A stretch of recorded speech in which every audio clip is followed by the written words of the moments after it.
pretty much broke.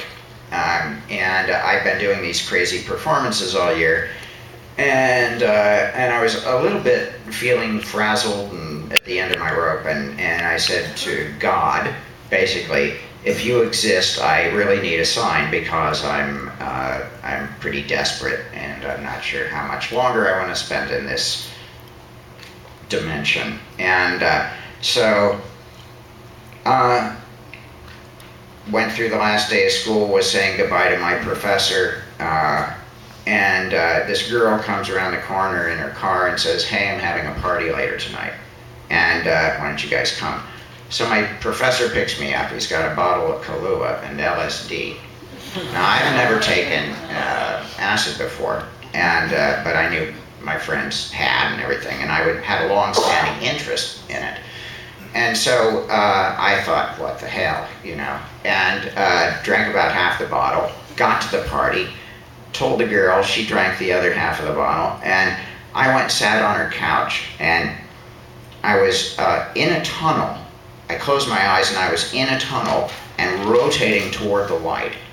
It was that the light was just around the corner, and it was like kind of being inside of a living mother of pearl kind of conch shell type thing, a silvery iridescent kind of thing, and it was spiraling and spiraling, just coming to, and the light was, it was God. This was it. This was the numinous source of all creation and the highest good.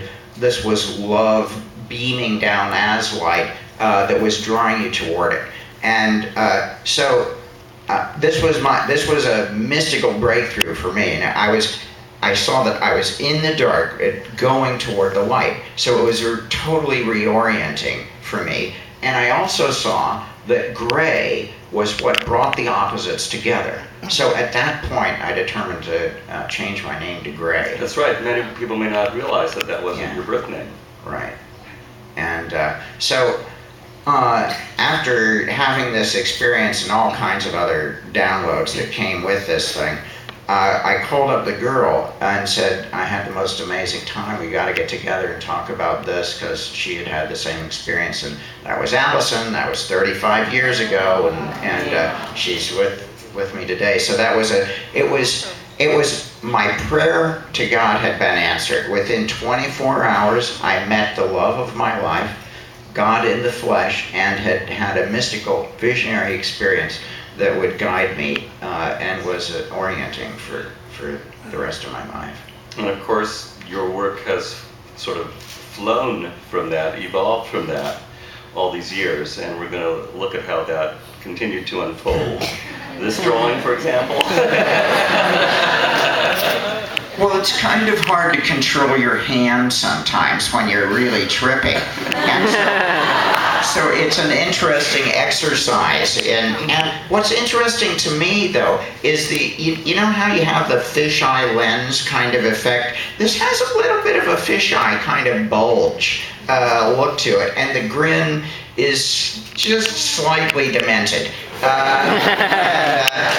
So, but you can tell he's extremely happy. I made, I'm sorry that I don't have the other one that happened right after this.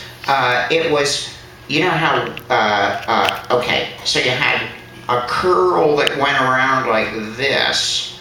That was this kind of smile, a kind of curl like that. And then you had two eyes like above curl, so I had just curled out into the big cosmic smile.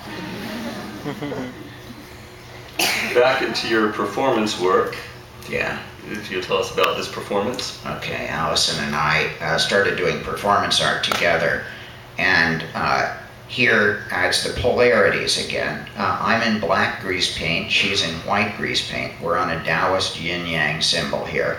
I'm meditating on death, as death sits in the white spot of the black fish, and I'm in the black spot of the white fish. Allison does a walking meditation around there, and at a certain point in this meditation, this Tibetan horns go off, and a strobe light happens outside of the circle of duality. So we get up, and we go underneath the strobe light, sensuously merging our pigments and become gray. And it was sort of, we thought of this as our marriage ceremony.